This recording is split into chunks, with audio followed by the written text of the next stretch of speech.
नमस्कार दोस्तों, स्वागत है आपका हमारे चैनल पर। तो हमारी आज की कहानी है राजधर्म, आचार्य चतुरसेन शास्त्री जी की कहानी। तो चलिए शुरू करते हैं। यह बुद्ध धर्म के प्रभाव को व्यक्त करने वाली कल्पना प्रसूत कहानी है। इसमें राजधर्म और बुद्ध के प्रेम धर्म का अंतर्द्वंद प्रकट किया गया है। दिगंत व्यापी जयघोष से क्षण भर को समाधिस्थ बुद्ध चल हुए। आनंद ने आंख उठाकर देखा। महाराज कुमार अपने राजकीय परिच्छद और बहुमूल्य शस्त्रों से सज्जित चपल घोड़े से उतर रहे हैं। उनकी अनुगत सेना पंक्ति बांधे अविचल खड़ी है। वन की वह शांत तपस्थली राजवैभव से जैसे मुखरित हो उठी है। महाराज कुमार आगे बढ़े और उनके पीछे ही 100 दास बहुमूल्य उपहारों से भरे स्वर्ण थाल लिए चले। महाराज कुमार ने संकेत किया, थाल महाबुद्ध के सम्मुख रख दिए गए। राजकुमार उन्हें सामने रखकर कारबद्ध बैठ गए। आनंद ने देखा और मस्तक झुका लिया। कुमार ने महाबुद्ध की प्रशांत समाधिस्थ अचल मुद्रा को एक बार देखकर जलद गंभीर स्वर में कहा, महागुरु परम भट्टारक महापादीय, महाराज कुमार सुवर्ण आपकी सेवा में भेंट अर्पण कर प्रणाम करता है। परंतु कुमार का अभिवादन जैसे वातावरण में एक कंपन कर वापस लौट आया। प्रबुद्ध ने देखा नहीं, वे हिले भी नहीं, उनके होठ जड़वत रहे। आनंद ने एक बार प्रबुद्ध सत्तव को देखा और सिर झुका लिया। महाराज कुमार का मुख क्रोध से तमतमा गया। उनके होठ फड़के और एक अस्फुट ध्वनि उसमें से निकली, इतना घमंड। वे उठे और अपने घोड़े पर सवार होकर लौट गए। उनके जाने पर आनंद ने शिष्यों से संकेत में कहा, यह सब भेंट की सामग्री महाराज कुमार को लौटाओ। अधिकार, यौवन, वंश और अभ्यास ने कुमार के खून को खौला दिया। वे उस रात ना सो सके। वे सोचते रहे, उसका इतना घमंड। पाखंडी, मैं उसकी सेवा में गया था। मैं कितनी बहुमूल्य भेंट ले गया था, वह उसने देखी भी नहीं, लौटा दी और मेरा अभिवादन भी ग्रहण नहीं किया। यह तो क्षत्रिय कुमार का भारी अपमान हो गया। महाराज कुमार विकल होकर जल्दी जल्दी टहलने लगे। रात गंभीर होती गई। धीरे धीरे उनकी विचारधारा बदली। उन्होंने सोचा, कहीं कुछ मुझ ही से तो भूल नहीं हो गई। मैं इतनी सेना, हथियार और वैभव लेकर वहां क्यों गया था? एक त्यागी पुरुष का शिष्य बनने के लिए ये सब चीजें किस काम की थी? जिसने पृथ्वी का सब कुछ त्याग दिया है, उसे यह सब वैभव क्या लुप्त करेगा? महाराज कुमार सोच में पड़ गए। उनका क्रोध शांत हुआ और प्रभात होते ही वे फिर वहां पहुंचे, जहां घने वृक्ष की छाया में महाबुद्ध ध्यान में बैठे थे। महाराज कुमार ने हाथ जोड़ विनयावनत खड़े होकर कहा, महाप्रभु, प्रतापी लिच्छवी राजकुमार सुवर्ण आपको प्रणाम करता है और आपकी सेवा में शिष्य बनने के लिए आया है। आनंद ने देखा, एक क्षीण मुस्कान उनके होठों पर आई और गई। उन्होंने सिर झुका लिया। महाबुद्ध उसी तरह स्थिर और निश्चल थे। राजकुमार झंझलाकर लौट आया। अब वह यही सोचता था कि क्यों उसका प्रणाम बुद्ध ने ग्रहण नहीं किया, क्यों उन्होंने उस पर कृपा दृष्टि नहीं की। अब मेरा क्या दोष रह गया? परंतु कुमार की बुद्धि निर्मल हो रही थी। उसने सोचा, ठीक ही तो हुआ, राजमत तो अभी भी मुझ में था। क्या मेरे वस्त्र राजकुसारों जैसे ना थे? क्या मैंने अपने को लिच्छ विराज कुमार नहीं कहा? क्या यही मेरा परिचय नहीं कि हम भ्रांत अशांत प्राणी मात्र हैं और बुद्ध ही हमारा उद्धार कर सकते हैं? राजकुमार रोने लगे। वे उसी क्षण नंगे पैर, नंगे बदन अर्धरात्रि में चुपचाप जाकर बुद्ध की स्थिर गंभीर मूर्ति के सम्मुख खड़े हो गए। आनंद ने देखा, उन्होंने धीरे से सिर हिलाया। रात विगलित होने लगी। उषा काल आया। कुमार उसी भांति बुद्ध की ओर दृष्टि बांधे खड़े थे। हठात महाबुद्ध के स्थिर शरीर में गति दिख पड़ी। उन्होंने धीर गंभीर स्वर में कहा, क्या है पुत्र? आपकी शरण में आया हूं। कौन हो? आपका दास सुवर्ण। किस लिए?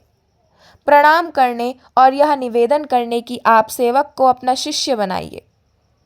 बुद्ध ने उत्तर नहीं दिया। कुमार चुपचाप खड़े रहे। रात बीत गई। उषा का उदय हुआ। बुद्धवाणी फिर प्रवाहित हुई। अब क्यों खड़े हो? प्रभु प्रसन्न हो, सेवक को शिष्य स्वीकार करें। बुद्ध मौन रहे। महाराज कुमार ने साहसपूर्वक कहा, क्या सेवक शिष्य होने के योग्य नहीं? नहीं। सेवक का अभिवादन स्वीकार होगा? नहीं। राजकुमार ने विगलित वाणी से कहा, प्रभु मैं आपकी शरण में हूं। प्रबुद्ध विगलित हुए।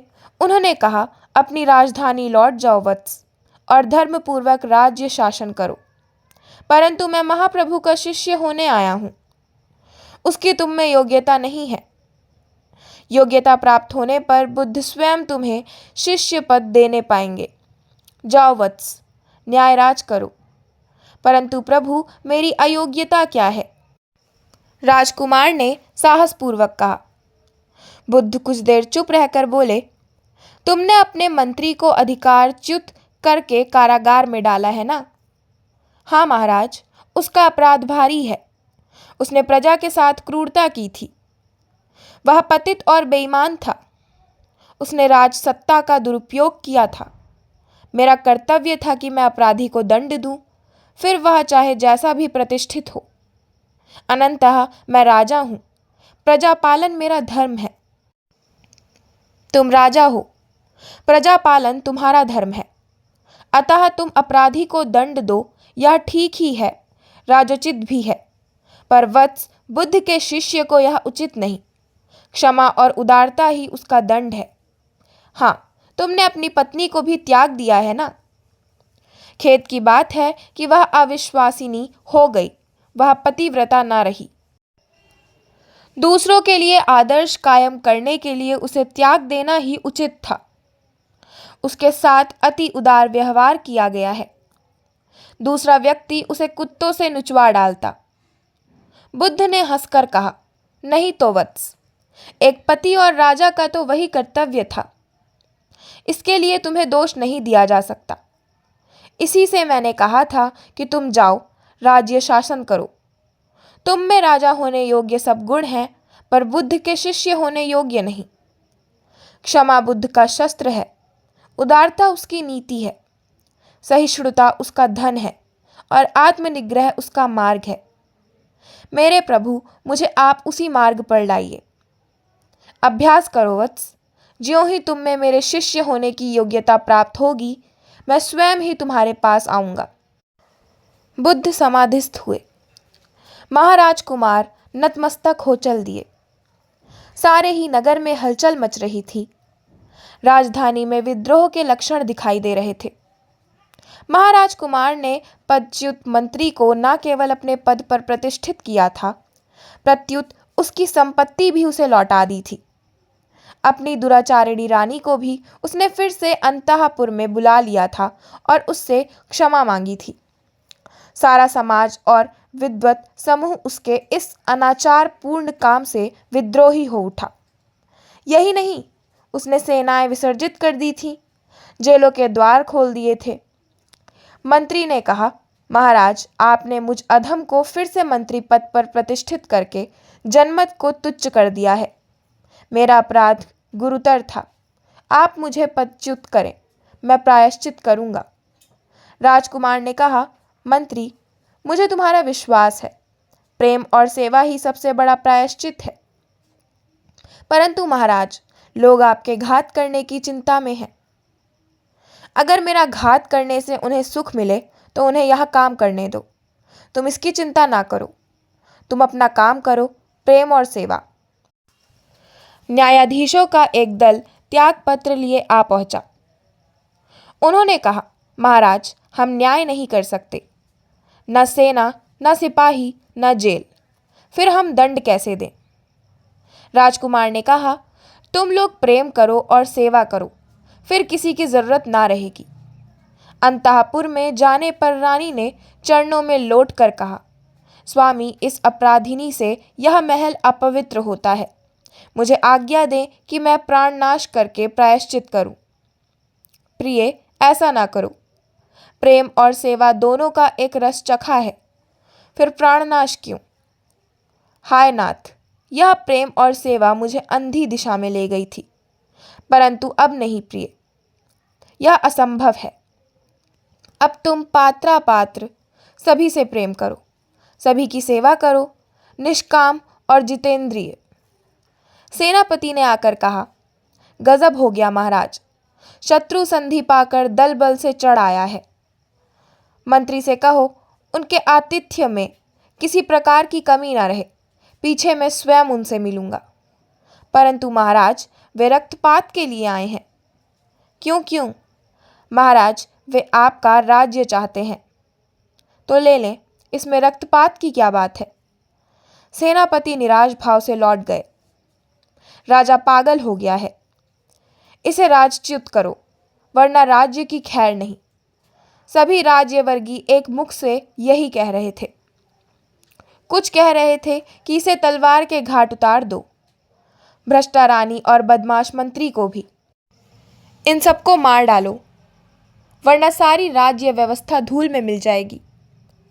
महाराज कुमार ने कहा, मेरे मारने अथवा राजच्युत करने से तुम्हारा कल्याण हो तो खुशी से करो। यह मेरी तलवार लो। उन्होंने तलवार निकालकर विरोधियों को दे दी।